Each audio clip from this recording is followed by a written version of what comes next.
Hello, welcome to my Java tutorial. इस tutorial में हम आइडेंटिफायर्स के बारे में बात करेंगे। Programming is very easy, only you need to understand the concept. तो आइडेंटिफायर्स क्या होते हैं? Identifiers are used for identification. A Java identifier is a name given to a package, class, interface, method और variable. Rules for declaring an identifier: Identifiers must be composed of letter small a to z, capital A to Z, numbers 0 to 9, underscore and dollar sign। इनके अलावा हम किसी भी और चीज़ को use नहीं कर सकते। Identifier should not start with numbers। Java identifiers are case sensitive। White spaces और spaces are not allowed। जब भी हम आइडेंटिफायर को डिक्लेयर करते हैं तो उस केस में उसमें स्पेस नहीं आना चाहिए। और जो इसकी लेंथ होती है उसकी कोई भी लिमिट नहीं है। बट अगर हम स्टैंडर्ड के अकॉर्डिंग देखें तो इसकी जो लेंथ होनी चाहिए वो लेस देन 15 होनी चाहिए, क्योंकि इससे क्या होगा, इससे फिर कॉम्प्लिकेसी बढ़ेगी अगर लेंथ ग्रेटर देन 15 जाती है तो। And reserved words can't be used as an identifier. In Java we have 53 reserved words. जैसा कि हमने डिस्कस करा कि जो आइडेंटिफायर होता है वो एक नाम होता है जो हम किसी भी क्लास को देते हैं, इंटरफेस को देते हैं, पैकेज को देते हैं, मेथड को देते हैं या वेरिएबल को देते हैं। तो इस केस में हम इसके नेमिंग कन्वेंशन के बारे में यहाँ पर डिस्कस करेंगे प्रोग्रामेटिकली। तो अगर हमें किसी भी क्लास का नाम देना है तो उस केस में क्या आना चाहिए? Small a to z, capital A to Z, number 0 to 9 या फिर अंडरस्कोर या फिर डॉलर साइन। जैसे कि ये क्लास है, अगर हम इसमें अभी पब्लिक हटा दे रहे हैं क्योंकि हमें क्या है, जस्ट चीज़ें टेस्ट करनी है। अगर यहाँ पर हमने लिख दिया हेलो 9 तो ये वैलिड है। जैसा कि हमने डिस्कस करा कि जो नाम होता है किसी भी क्लास का, मेथड का, इंटरफेस का, वेरिएबल का, वो कभी भी स्टार्ट नहीं हो सकता किससे? न्यूमेरिक से। तो अगर हम यहाँ पर 9 लिख देंगे या फिर 0 लिख देंगे तो ये एरर दे देगा। क्यों एरर? देखिए, क्लास और इंटरफेस एक्सपेक्टेड।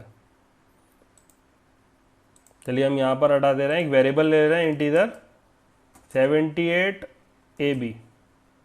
तो ये क्या देगा? ये देगा एरर। क्यों? क्योंकि हम इसे यूज़ नहीं कर सकते। लेकिन अगर इसके बाद 78 होगा तो ये अलाउड है। आप इसके बाद कुछ भी ले सकते हैं। ये क्या हो गया? ये एक वेरिएबल हो गया। अगर आपको मेथड बनाना है तो वॉइड चेक लिख दिया, एक मेथड बन गया। चेक ऐप कर दिया, ये भी एक मेथड बन गया। इसमें क्या है? ए कैपिटल है। लेकिन अगर हमने यहाँ पर 5 लिख दिया तो ये एरर आ जाएगी। हाँ, ये 5 बीच में हो सकता है, बाद में हो सकता है। अब जैसा कि हमने डिस्कस करा कि बीच में क्या है, इसके स्पेस नहीं आना चाहिए। अगर स्पेस दे दिया तो ये एरर आ जाएगी। क्लास के बीच में भी स्पेस दे दिया तो ये एरर आ जाएगी। हमने एक चीज़ और डिस्कस करी थी कि क्या है कि इसमें हैश को हम यूज़ नहीं करते। काफ़ी लोग बोलते हैं कि हैश को यूज़ करते हैं। केवल 2 स्पेशल सिंबल अलाउड हैं, एक अंडरस्कोर और दूसरा डॉलर। देखिए, दोनों ही केसेस यहाँ पर अप्लाई हो गए। आप किसी मेथड का नाम भी क्या है, डॉलर बना सकते हैं क्योंकि ये आइडेंटिफायर है। और आप किसी भी वेरिएबल को क्या दे सकते हैं? Underscore. Underscore is equal to 10। तो ये चीज़ें आपको याद रखनी है। अभी इंटरफेसेस के बारे में हमने नहीं पढ़ा है। हमने अभी किसके बारे में पढ़ा है? क्लास के बारे में, ऑब्जेक्ट के बारे में। ऑब्जेक्ट भी क्या होता है? एक तरह का वेरिएबल। क्योंकि उस केस में हम क्या करते हैं? ऑब्जेक्ट क्रिएट करते हैं और उसकी वैल्यू असाइन कर देते हैं एक पर्टिकुलर वेरिएबल को। जैसे ही क्लास है हेलो अंडरस्कोर डॉलर, इसका अगर हमने ऑब्जेक्ट बनाया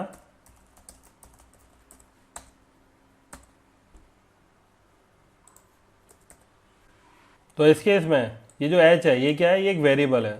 इसे रेफरेंस वेरिएबल भी बोलते हैं, जो बेसिकली क्या करता है? रेफरेंस कंटेन करता है किसका? उस पर्टिकुलर ऑब्जेक्ट का जो कि क्रिएट हुआ है। अगर आप किसी भी क्लास को केवल डॉलर से भी बनाना चाहेंगे तो ये भी अलाउड है।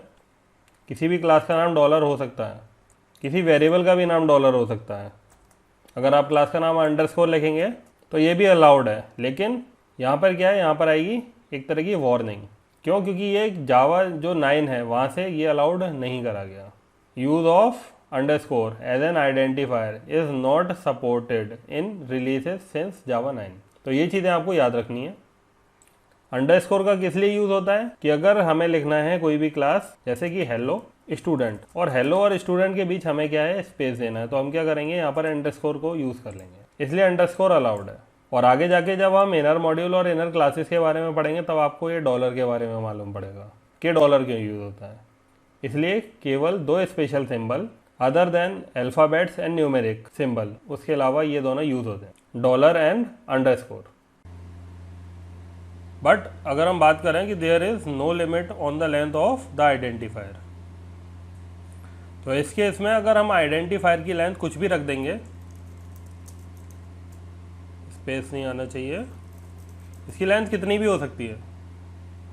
अब अगर आपको यही चीज़ प्रिंट करानी है तो आपको क्या करना है,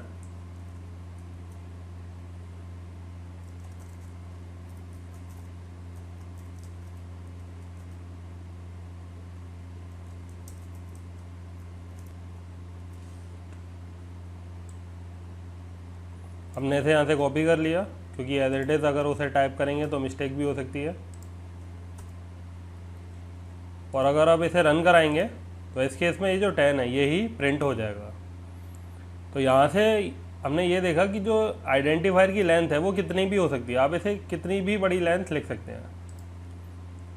आप और बड़ी कर लीजिए, इसमें कुछ नंबर वगैरह भी ले लीजिए, और बड़ी कर लीजिए।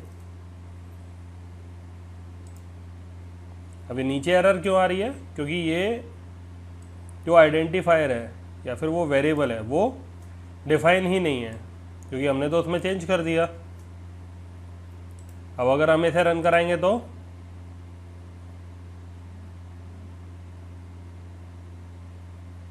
हमें मिल गया 100 एज एन आउटपुट। हम इसे वैसे ही कर दे रहे हैं प्रोग्राम को जैसा कि पहले था। अब जो लास्ट स्टेटमेंट है कि reserved word can't be used as an identifier, reserved word क्या होते हैं इसके बारे में हम नेक्स्ट ट्यूटोरियल में डिस्कस करेंगे। अभी आप ये मान लीजिए कि जो नल है ये क्या है, एक रिजर्व्ड वर्ड है। तो ये क्या बोल रहा है, अनएक्सपेक्टेड टोकन। अगर हमने इंटीजर इफ़ लिख दिया तब भी क्या है, क्योंकि जैसे कि मैंने बताया था आपको कि इफ़ क्या है, इफ़ एक कीवर्ड है और keyword is a type of a reserved word. उसी तरह से हमने जो नल लिखा था वो क्या है, वो एक तरह का लिटरल है, तो वो भी क्या है, एक तरह का रिजर्व्ड वर्ड है। अगर हमने इसकी जगह लिख दिया फॉर तब भी क्या है, ये अलाउड नहीं है। इवन अगर हम मेथड का भी नाम चेंज करके और किसी रिजर्व्ड वर्ड को यूज़ करते हैं, जैसे कि मान लीजिए वाइल लिख दिया, तो ये भी क्या आ जाएगी, ये भी आ जाएगी एरर।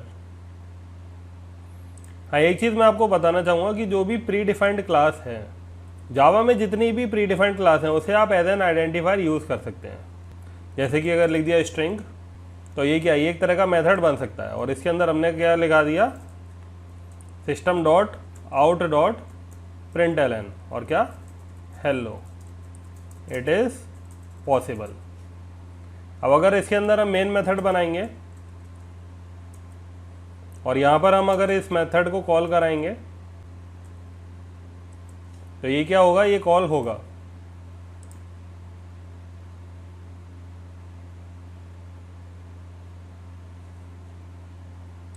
कभी कभी इंटरव्यू में ये भी पूछ लिया जाता है कि अगर आपके सामने इस तरह का अगर स्टेटमेंट लिखा है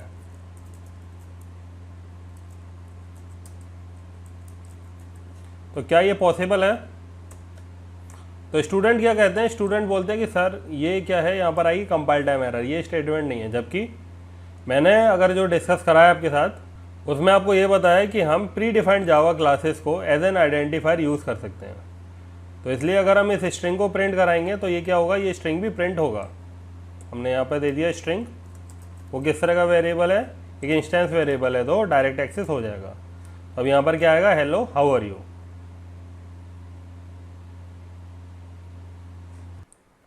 rules for declaring an identifier, but ये ऑप्शनल है। जावा स्टैंडर्ड्स यही कहते हैं कि जो भी नाम होता है किसी भी क्लास का या इंटरफेस का, वो रिटर्न होना चाहिए किसमें, अपर कैमल केस। अपर कैमल केस यानी कि जो फर्स्ट लेटर होगा किसी भी वर्ड का वो सारे के सारे क्या होंगे, कैपिटल, और उसके बाद के स्मॉल। जैसे कि अगर मान लीजिए हमने एक क्लास बनाई हेलो, तो इसमें क्या है, एच कैपिटल होगा, बाकी सारी चीज़ें स्मॉल में। अगर एक क्लास बनाई जिसका नाम है कैलकुलेट सैलरी, तो कैलकुलेट का सी कैपिटल एंड सैलरी का एस कैपिटल। जैसे कि हमने क्लास यूज़ करी है सिस्टम, जब हम लिखते हैं system dot out dot println, ये क्या है, ये प्री डिफाइंड क्लास है, तो सिस्टम का एस क्या है, कैपिटल है। जब भी हम एक्सेप्शन हैंडलिंग करेंगे उस केस में हम एक क्लास को यूज़ करेंगे जिसका नाम है अर्थमेटिक एक्सेप्शन। तो यहाँ पर देखिए अर्थमेटिक का ए कैपिटल होगा और एक्सेप्शन का ई कैपिटल है। एक्शन में ए कैपिटल है और लिसनर में एल कैपिटल है। तो जब भी हम किसी भी क्लास या इंटरफेस को डिफाइन करेंगे तो उस केस में जो उसका नाम होगा वो हमेशा अपर कैमल केस में ही लिखा जाएगा।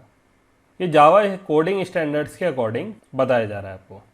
अगर हम बात करें वेरिएबल या मेथड की तो ये क्या होते हैं, ये रिटर्न होने चाहिए किसमें, लोअर कैमल केस में।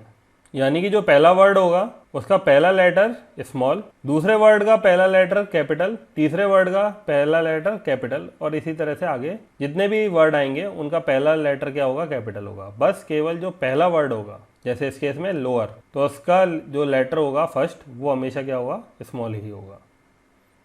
जैसे कि मान लीजिए हमें वेरिएबल डिफाइन करना है तो वो हमने कर दिया वैल्यू रिजल्ट। अब जैसे यहाँ पर करा फर्स्ट वैल्यू, तो फर्स्ट में एफ स्मॉल है एंड वैल्यू में वी कैपिटल। एक अदर वेरिएबल हमने डिफाइन करा, क्या है, नंबर ऑफ डेज, एनओ में एन स्मॉल, ओ एफ में ओ कैपिटल एंड डेज में डी कैपिटल। अगर हम मेथड की बात करें तो जैसे कि कैल सैलरी, तो C small and S capital. डिस्प, क्योंकि एक ही वर्ड है इसलिए क्या है, सारे स्मॉल। एक और मेथड सेव फाइल, तो इसमें जो सेव का एस है वो है स्मॉल एंड फाइल का एफ है कैपिटल। आगे जब हम फाइल हैंडलिंग पढ़ेंगे तब हम एक ये मेथड के बारे में जानेंगे जिसका नाम है क्रिएट ए न्यू फाइल। तो इस केस में क्या है, सी स्मॉल है क्रिएट का, न्यू का एन कैपिटल है एंड फाइल का एफ कैपिटल है। तो इस तरह से हम डिक्लेयर करते हैं वेरिएबल एंड मेथड। अगर हमें कोई भी पैकेज बनाना है तो पैकेज हमेशा किस में होगा, लोअर केस में। जैसे कि हमने अभी बात करी थी जब हमने सिस्टम क्लास के बारे में पढ़ा था, तो उस केस में क्या था, पैकेज की बात आई थी कि जो सिस्टम क्लास है वो java.lang पैकेज से बिलोंग करती है। तो इस केस में जो lang है वो क्या है, वो एक पैकेज है, और जो जावा है ये भी क्या है, एक पैकेज है। lang इज अ सब पैकेज ऑफ जावा।